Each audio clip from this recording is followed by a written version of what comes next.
I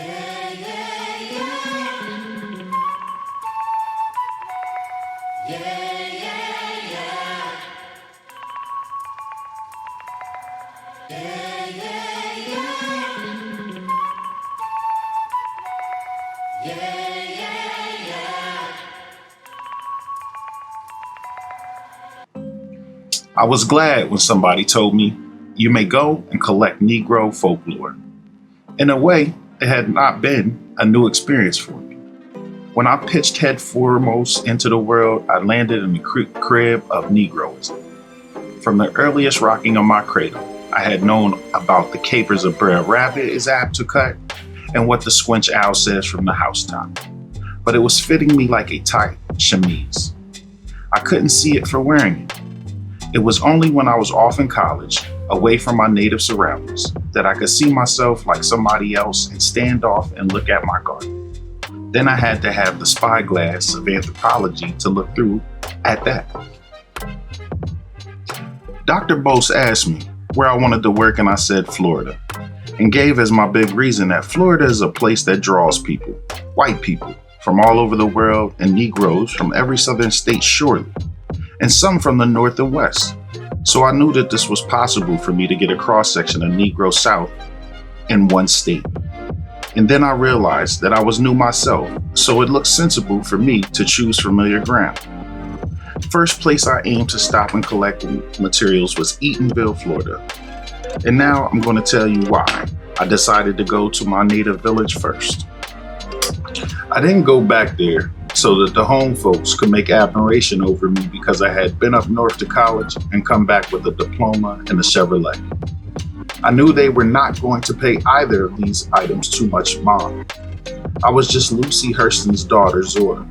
And even if I had, to use one of our down-home expressions, had a Kaiser baby, and that's something that hasn't been done in this country yet, I'd still just be Zora to the neighbors. If I had exalted myself to impress the town, somebody would have sent me a bird in a matchbox that I had been up north there and had rubbed the hair off my head against some college wall, and then come back there with a lot of form and fashion and outside show to the world. But they stand flat-footed and tell me that they didn't have me, neither my sham polish to study about, and that would be that. I hurried back to Eatonville because I knew that the town was full of material and that I could get it without hurt, harm, or danger.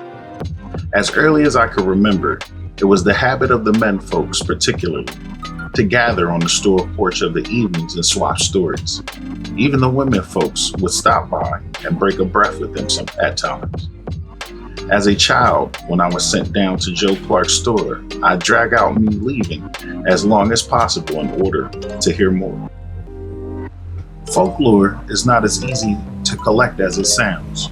The best sources where there are the least outside influences, and these people, being usually underprivileged, are the shyest. They are most reluctant at times to reveal that which the soul lives by. And the Negro, in spite of his open-faced laughter, his seemingly acquiescence is particularly evasive. You see, we are a polite people, and we do not say to our questioner, "Get out of here."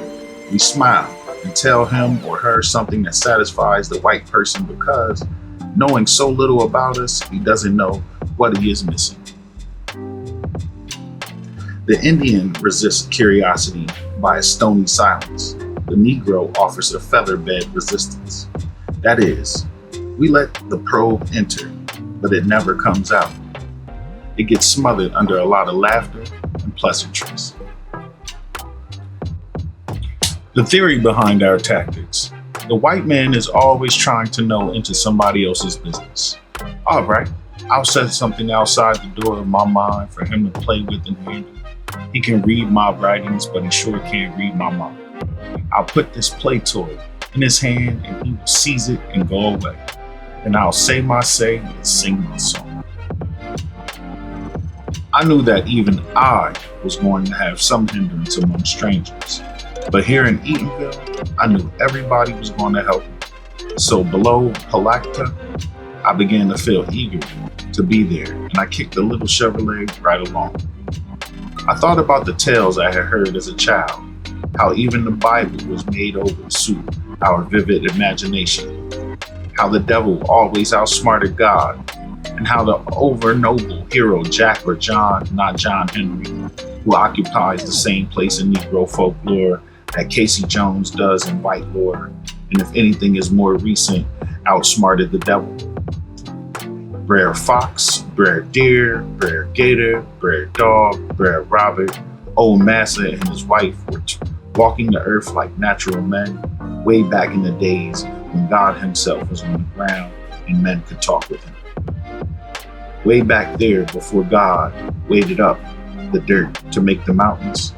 When I was rounding Lily Lake, I was remembering how God had made the world and the elements and people. He made souls for people, but he didn't give them out because he said, folks ain't ready for souls yet. The clay ain't dry. It's the strongest thing I ever made. Don't aim to waste none through loose cracks. And then men got to grow strong enough to stand it. The way things is now, if I give it out, it would tear them shapely bodies to pieces. Then I'll give it out. So folks went round thousands of years without no souls. All the time, the soul piece was setting around covered up with God's little fire.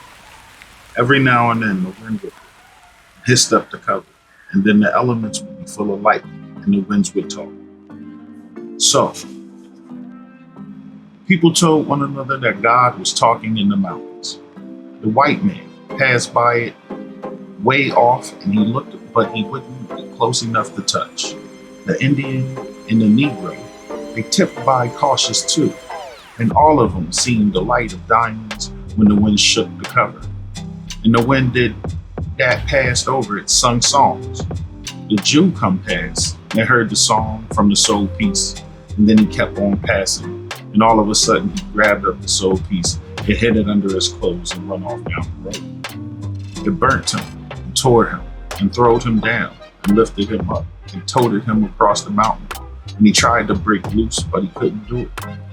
He kept on hollering for help, but the rest of them run hid away from him. Way after a while, they come out of holes and corners and picked up the little chips and pieces that fell back on the ground. So God mixed it up with feelings and gave it out to him. Way after a while, when you catch that Jew, he's going to divide things up more equal.